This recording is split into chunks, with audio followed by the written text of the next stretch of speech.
This is Dr. Will Tuttle, and I'm a vegan now for about 40 years, since 1980. I was raised in a typical family in New England back in the 1950s, eating the usual meals of lots of meat, dairy products, and eggs. I never questioned it. I remember when I was about, I guess, 7 years old, I asked my mother, "So Mom, the kind of food we're eating, is this what everybody eats?" And my mother said, "Oh yeah, that's what everybody eats. Yep, same food we're eating." And she left, and then she came back a little bit later and she said, "Well, that's not true. There are vegetarians." And I'd never heard that word in my life, and I was so curious. I said, "What's a vegetarian?" And she said, you know, don't worry about it. You're never going to meet one." And my mother was totally right, because I never met one. And she said, "I don't know where they get their protein." So I thought these poor vegetarians were probably dragging themselves through the dirt and were miserable people that were lacking protein. So I was so glad I wasn't a vegetarian. But then when I went away to college, I started to learn there were some vegetarians around. And then right after college in 1975, I left home with my brother. We thought we would walk across the country to California. This was in New England. And we would meditate. So we headed off and we got as far as Buffalo. Then we headed south and we walked all the way to Alabama with no money and so forth. It was really a wonderful adventure.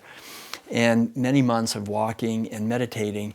And we got to Tennessee, and we stopped for a couple of weeks in a community called The Farm. And The Farm in 1975 was the largest hippie commune in the world. And we lived there, and it was so interesting because there was about 900 people living there, and they were all vegetarians. And they were thriving, and they were actually vegans. No one heard of the word vegan in 1975 because nobody knew it, but they were eating no meat, no dairy, no eggs. They didn't use any wool or silk. They were just living what we would call a vegan life because they were committed to creating a world of peace. And they thought that, they knew, and this was well understood, that eating animal-based foods is very harmful to starving people. It takes so much grain to feed these animals while people are going hungry. So they told me we were eating lower on the food chain so there's enough food for everyone to eat. And they told me about the suffering of animals. And so that was it. That was what got me to go vegetarian at that point. And then 5 years later, I was living in meditation centers, and I did more study on my own. I learned about the terrible abuse of cows and hens for dairy products and eggs. So I became a vegan back in 1980. And a few years later, I shaved my head, became a Buddhist monk in Korea. And I found myself for the second time in my life in a community that was vegan. And this one, they had been practicing vegan for about 750 years in this monastery in South Korea, based on the ancient teaching of ahimsa, that if you really are serious about spiritual awakening and about creating a world of peace and harmony, you cannot be harming other living beings. And so that brought the whole veganism to a very deep level, like it was in every cell of my being. It seemed like doing so much meditation on that idea from 2:30 in the morning till 9 o'clock at night every day, contemplating that for months on end. So I think it's very important, it has been for me very important to see that veganism is not a new idea, it's an ancient wisdom tradition that goes back many centuries, probably millennia. I'm the author of a book called The World Peace Diet, which focuses on the big picture of animal agriculture and how our routine mistreatment of animals for food and other products is devastating all 5 levels of our health. Not only our physical health, but also our environmental health, our cultural health, as well as our psychological and spiritual health. One of the things that I love to teach about is the inner life.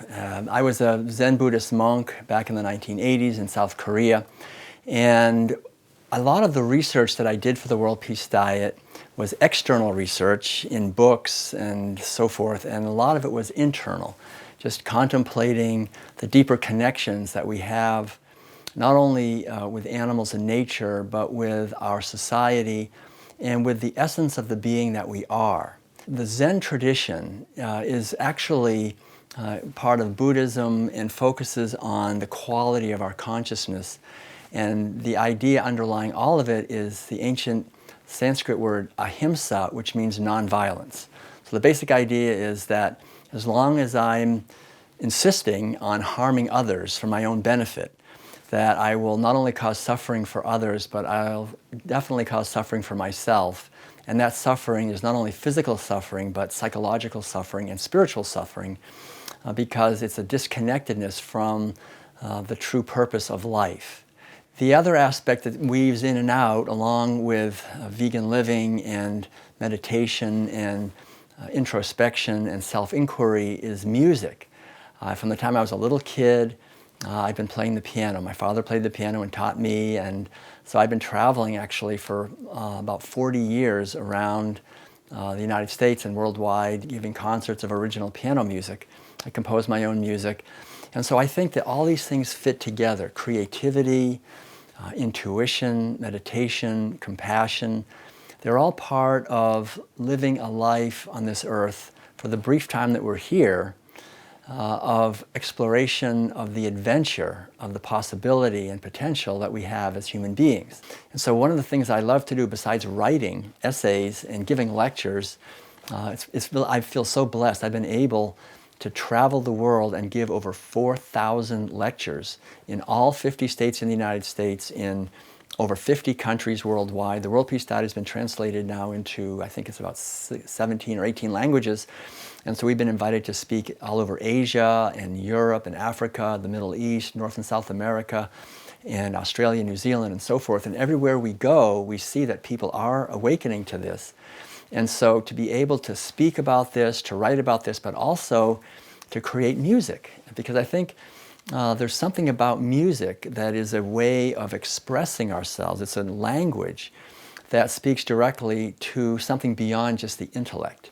And music, I think, because it is a nonverbal language, can touch us, can touch people in our hearts and help awaken an ancient knowing that has been suppressed by our upbringing.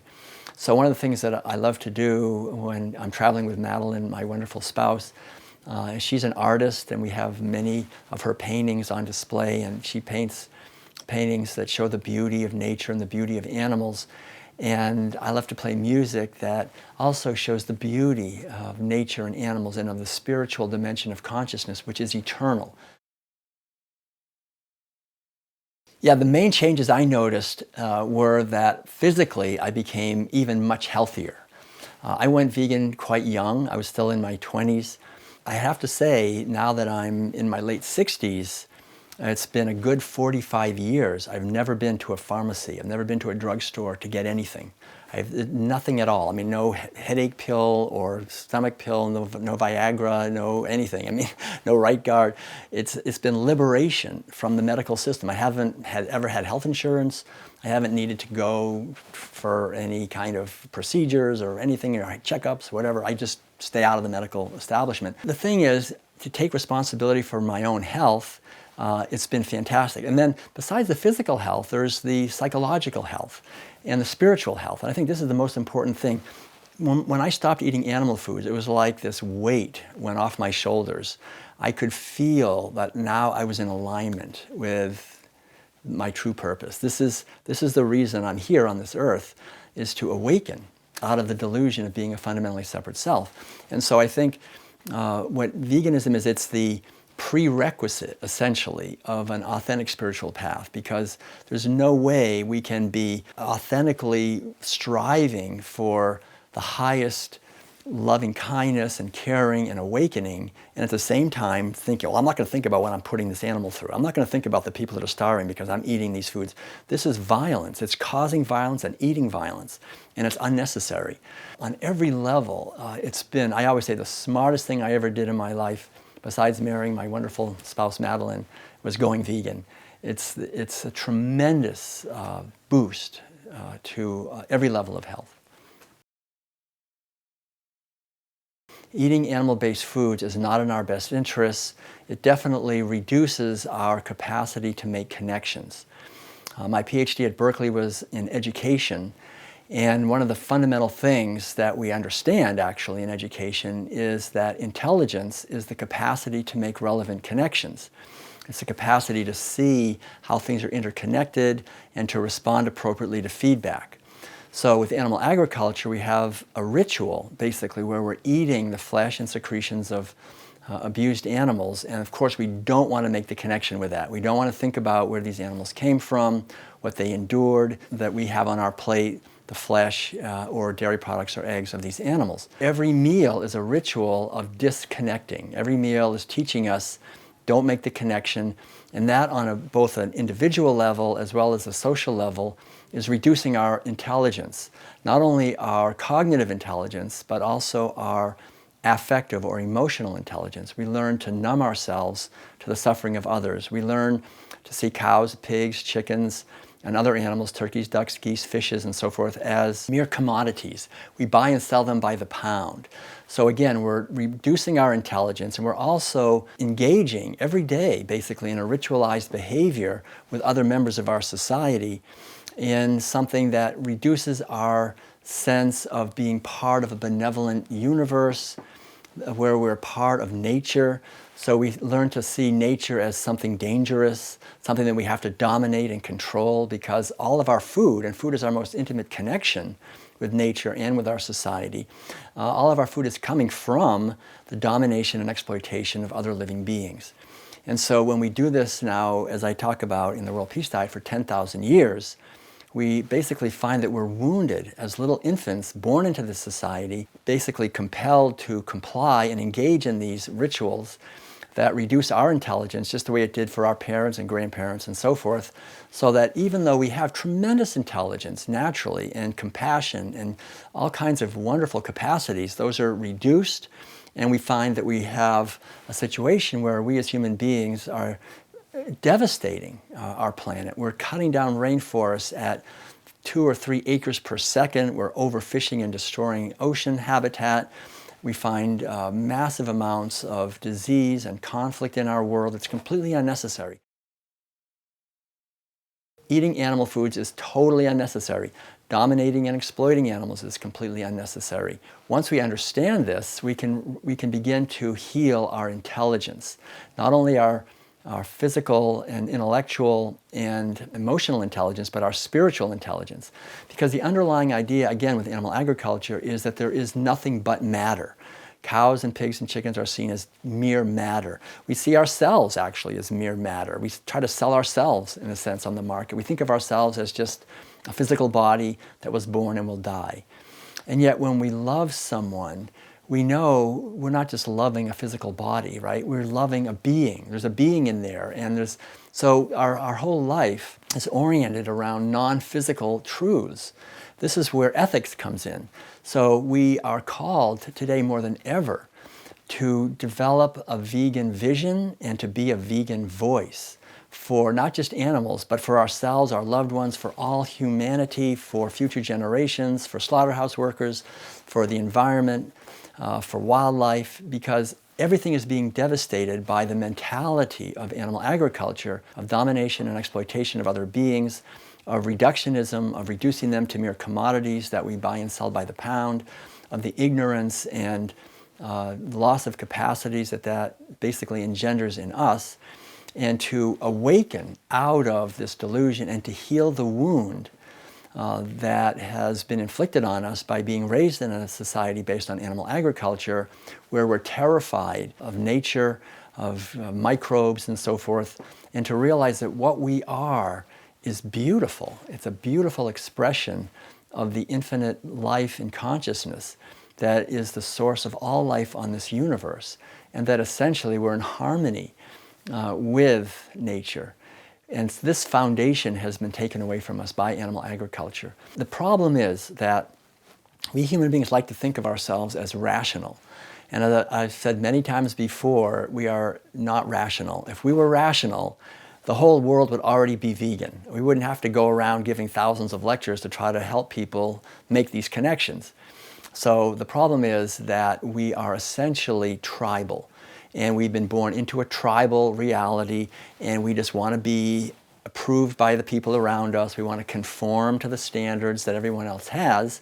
And if those standards are destructive and devastating to nature and to animals and to ourselves, we very often don't question that. So what veganism is about essentially is questioning the official narratives in our society and awakening to a higher wisdom that shines in our heart all the time. The thing we have to remember about spirituality is that it has really very little to do with religion. Religions can be very toxic and dominating and encourage us to be separate from and superior to other living beings. But spirituality is about the infinite interconnectedness of all life and seeing beyond the shallow mask of the outer world to the essential reality that within every body, within every physical body, whether it's a human being or a cow or a pig or a dog or a bird, there's a being in there, and we can relate to that being as a being. And out of that naturally comes a sense of inclusion. We include them in the neighborhood of life. We naturally want the best for them, and we feel a kinship with them. And so we have to understand that our society has strayed far away from this. And there are many things happening in the world to create divisions among us, to create fear, to make us afraid of each other, to make us afraid of animals, because it's easy to control and dominate people who are afraid. And what veganism is about is the triumph of love over fear, the triumph of kindness over the sense of not caring about others. This feeling we have of caring, not only for ourselves and our own health and the magnificence of our own mission on this earth for the short time that we're here, but to respect the magnificence and beauty of other expressions of life. This is the calling that we are all blessed to have, I think, in this lifetime, and especially right now, because we're in a critical time where we can see very clearly that the old ways of doing things are absolutely dysfunctional. And a new world is yearning to be born, and it's a world based on radical inclusion, including all living beings in the sphere of our compassion and concern. And that can only happen when we go deep into our own consciousness and realize that the source of what I am is not a thing. It's the infinite love that is the source of all life. And when we see that in others, we naturally love them. We love what they truly are, and we want the best for them. And we live our life as best we can as an expression of this.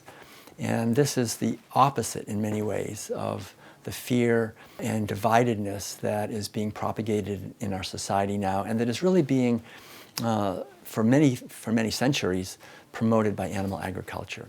One of the most important principles in the whole movement towards social justice and awakening and helping to veganize the world is that the more people who go vegan, the more people go vegan.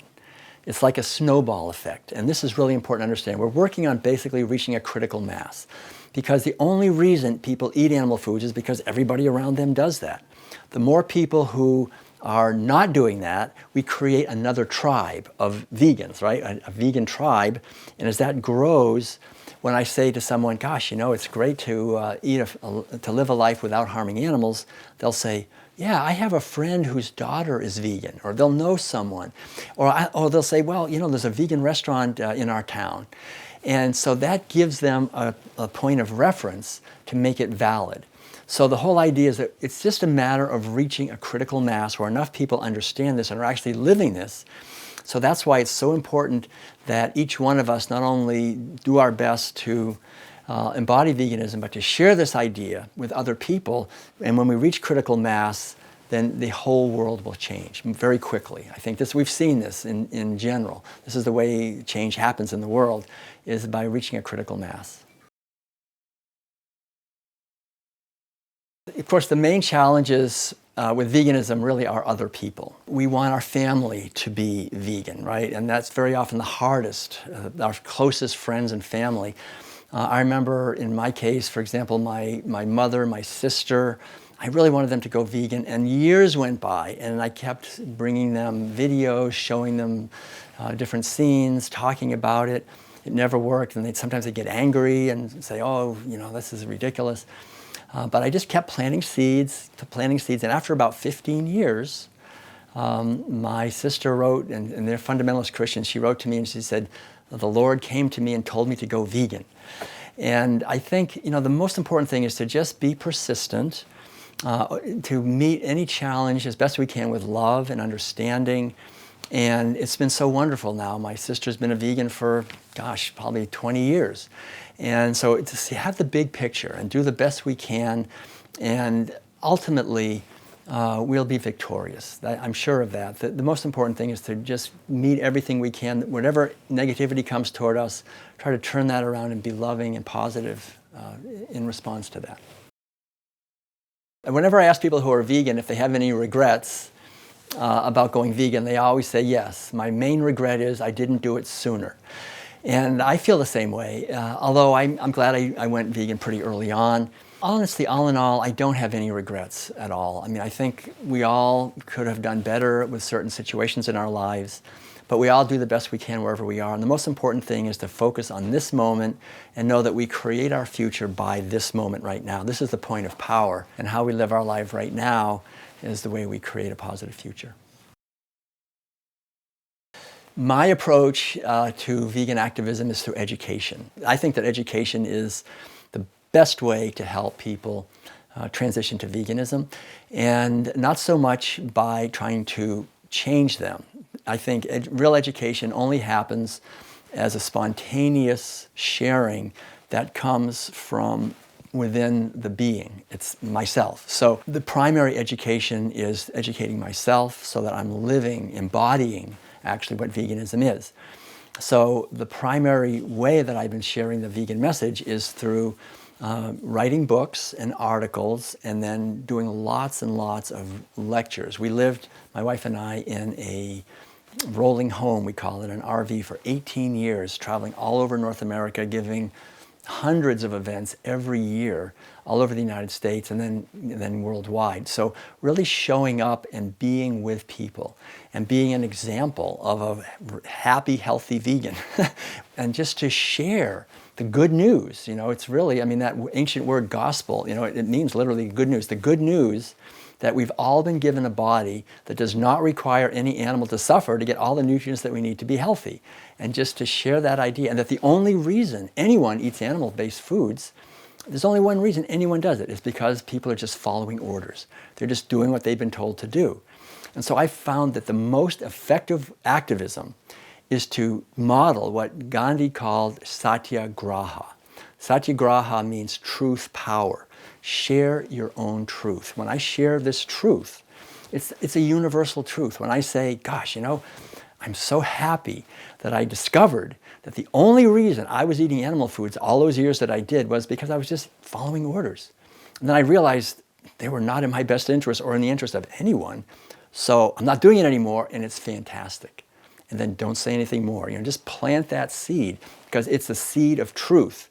And that seed of truth will go in to another person because it's their truth. The only reason anyone eats animal foods is because they're following orders. And their own wisdom and compassion will gradually begin to water that seed, and it will grow inside of them. And at some point, they'll go vegan. And they won't even remember who it was. That's the best. You know, you don't have to make it about, I don't have to make it about myself. Just plant the seed wherever I go. How happy I am that I discovered that the only reason I was eating animal foods was because I was just following orders. And it's just fantastic to be free of that prison. This is the thing, I think, when we really live this, because what is veganism? It's love. That's what it is. It's love and caring, kindness, respect, sensitivity, abundance. So if I'm living in harmony with those ideals and with those principles, then every thought, word, and gesture will promote veganism. And I can be writing, I can be speaking, I can be making movies, I can be putting on cooking classes, I can be talking to people. That part is less important. What's most important is the quality of the consciousness of the being. When we work on that, then all the outer manifestations will be much more effective, I think, ultimately, because as soon as someone comes at me trying to change me, I'm going to fight back. And that's healthy, to fight back. But when someone comes and actually is embodying something that is connecting with my inner truth, then naturally I'm going to be drawn to that. So this is, I think, the hidden secret in our movement, is that each one of us as activists have an obligation and a responsibility to embody veganism as radical loving kindness and compassion and caring. And that takes work. It means in all of our relationships with the people close to us to always live as a vegan with kindness and respect, not only for non-human animals, but for human animals as well. I think the best way for other people to get started is to combine the why and the how. So the why is very important because that's the fuel. So understanding the suffering of animals, the environmental devastation of animal agriculture, the terrible harm it does to us physically, the terrible things it does to the workers who have to stab animals all day. These poor workers have the highest rates of injury and suicide, drug addiction. I don't want to pay people to do that. The hunger and misery because of the unequal distribution of resources, to really make an effort to understand why it's important to stop eating animal-based foods, to stop taking out my wallet and paying for that and causing that kind of suffering in the world. Then the other aspect then to build is the how, which is how do I create meals that are nutritious and delicious and actually thrive as a vegan in a non-vegan world. So that means learning about food, right? So the best thing I think is to take one meal every day, say breakfast, and make that a vegan meal. And kind of, if you usually have a little milk, you make a little soy milk. Or if you usually have whatever it is, you have some cereal or a smoothie, create something that you like and get used to that. And then lunch and then dinner, however you'd like to do it. But to do it in stages. And then while you're making the changes, to keep doing some research, to reaffirm the why. And then also learn the how of relating to other people, because one of the main problems people have in the beginning is that the people around them are resisting them. People say, well, you're not a vegan, I can't eat with you anymore, and your mother's telling you, you don't love her because you're not eating or cooking. And so a big part of the how, besides how to make healthy food, that's nutritious and delicious, also is how to relate to other people who are not yet vegan. And that's probably the hardest part. So the main thing is to just understand that people have been brainwashed really to eating this way, and they're going to resist. So just to be loving with them, understanding, and say, this is what I feel is right. And to be strong in your conviction that it is the right thing. And then if you do have some problems, either with social relationships or maybe the food, like, is this really healthy? Am I getting enough protein? Am I getting enough vitamin B12? All these things. It's really good to have a support group, either a friend, like a coach, or a few friends, or a local vegetarian or vegan group of some kind, or maybe an online group that you can learn from.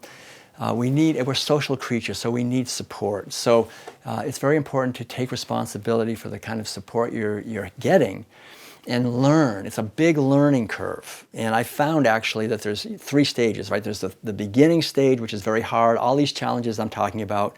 If we get through that, we get to the point, the second stage, which is also difficult. I call that the angry vegan stage, because now we understand how to make healthy food. We know how to answer all those questions. Like when people say, well, if everybody went vegan, that would be a disaster because cows would take over the earth. We can't let that happen. And we know how to answer these questions. So we're well established in our veganism, but now we're angry all the time because people are just deliberately resisting this beautiful message of healing and peace and joy and abundance and freedom. Why are they resisting? Why don't they get it? So we get trapped very often in anger, resentment, and we can then go off and stop the whole thing. I've seen it happen. People just say, oh, the heck with it. So it's very important to move through that. Some people avoid that stage by what I call the closet vegan stage, where they just don't want to talk about it to anybody and just be a closet vegan. But that's really not very satisfying either. So the solution is to keep moving through that, learn more, do more inner work, and get to what I refer to as the third stage, which is the deep veganism stage. Deep veganism is fantastic, I have to say. Deep veganism is when we really have done the work, where we understand the big picture of the consequences of animal agriculture to our society, to our environment, to our physical health, to other people, to our psychological and spiritual dimension, where we've done the inner work to cultivate a sense of respect and kindness for other people, and where we understand that the best way for us to be a healing force in the world is to live our life as in a nonviolent, loving, kind way. And this is, I think, really, there's many stages within deep veganism, but as we go on, continuing ever onward to understand this more, we find our life just gets better and better, essentially. So just the main thing is in the beginning stage is to just combine the how and the why so that you're solidly on the path. question the official narratives in our society, all of them, that have to do with food, that have to do with health, that have to do with medicine, that have to do with environmental use, because we are possible of another way of living that is tremendously sustainable. Where we live right here, we have a food forest where we get enormous amounts of food. We have like 75 fruit and nut trees and lots of veggies and berries and herbs and so forth, just to connect with the earth and let the earth give us the food that we need, veganically, organically, without toxic chemicals, to use alternative forms of energy. All of the energy that in our house all comes from the sun, to gather water, to live a minimalist life, to try to reduce our footprint. There's the greatest joy, really, in reducing the amount of waste that we create. When I was a Zen Buddhist monk, we would never waste food. We would never throw away a robe. We would sew it again and repair it, and we just keep using the same one. The whole idea is to honor and respect everything on this earth and don't take more than we need. That's where real joy comes from. And when we do that with animals, with each other, and take responsibility for our relationships. Because the thing to understand is that radiant health is the greatest gift in many ways. Physical health and emotional health and mental health and spiritual health. And this comes from eating healthy food. It comes from exercise. And it really, I think, one of the most important things is healthy attitudes. I could be eating the healthiest food, but if my mind is upset and angry, and if I have grudges against people and I'm afraid, then my body is creating all kinds of pharmaceutical compounds that are going to make me sick. So the important thing to understand is to cultivate a heart of kindness, of goodwill, of joy. And the beautiful truth from the ancient wisdom traditions is that the quality of our relationships and the quality of our consciousness, that's our responsibility. The quality of my health is my responsibility. I don't go to a doctor to get healthy. I look at myself and I realize that the way to be healthy is to work on my own consciousness and my lifestyle. And I think as a society we've been pulled far away from that basic wisdom. We're taught to go and depend on an industry for our health. We lose our freedom when that happens, and we lose our health. So to come back home to the wisdom where we are self-reliant and take responsibility for our own health, that's the only way we're going to ever have freedom. To let other beings be free and take responsibility for our own quality of the life around us, and to be a blessing to others and do the best we can to help increase the quality of life for others. And then finally, just remember, we're just here on this earth for a few short decades. It goes by very quickly, so every day is precious. We can awaken every morning, give thanks for another day, to learn and grow and contribute to the healing of our world, and to be a voice for those who don't have such a voice, and to live our lives as a blessing for others. And then if we actually do this and let our life be an adventure of discovery, then we will have actually lived a life worth living. We will have fulfilled our unique mission on this earth, and that's the only way, ultimately, that we can bless others. We'll never bless others by trying to change them. The only person we can change is ourself, and bring ourself into alignment with the truth that we are. Then we can plant seeds of positive change in the lives of other people. And this is living our life in a responsible way. So thank you so much for caring. We have a website called worldpeacediet.com where we have a training called the World Peace Diet Facilitator Training. So if you'd like to go deeper into veganism and into the deep veganism of how to thrive as a vegan in a not yet vegan world and how to be effective in vegan advocacy, it's an online training that is available. We also have lots of videos. My spouse Madeline does beautiful cooking videos. We have videos of our organic vegan food forest, of yoga and music and art and lots of different things. And there's lots of essays that I've written there as well. So we're happy to stay in touch with people and to encourage anyone who's on this wonderful path of vegan living.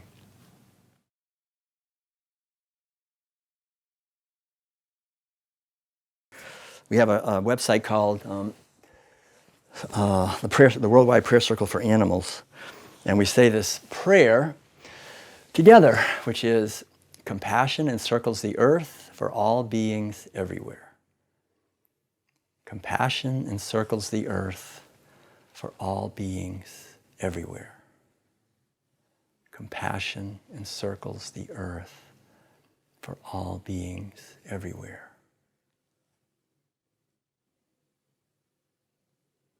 And we affirm and understand that that is the truth. Ultimately, the only power is love and compassion.